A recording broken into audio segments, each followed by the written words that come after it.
just simply hated that character. I didn't think it was that great. But man, if you had an opinion on that and you told Jimmy that, oh God, he would hold a grudge for a year.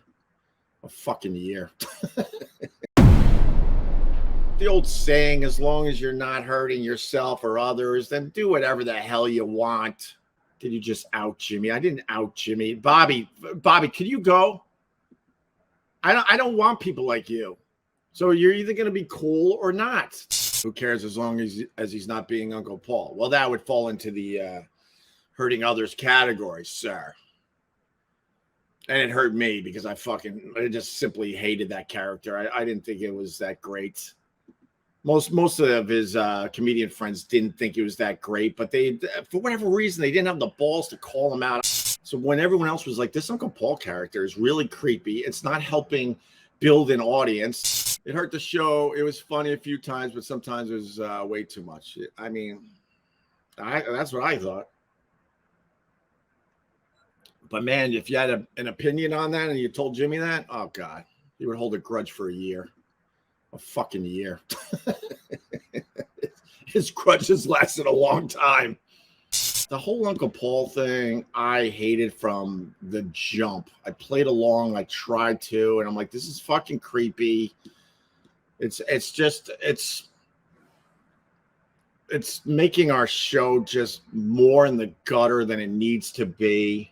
I just simply didn't like the character. Bosses didn't like the character. But Jimmy insisted, man. Jimmy insisted. Fucking insisted. Whatever. Thank God. Thank God. Thank God. I think Jim Norton did a lot of good for the Opie and Anthony show, especially, especially the first half. And then not so much in the later years. Not so much. The whole show was falling apart. We all had our problems that we were bringing into that studio every day. And Jimmy, he just decided that he had to interject his character chip into everything. And he thought it was hilarious to stop the flow. And some days it was hilarious to stop the flow.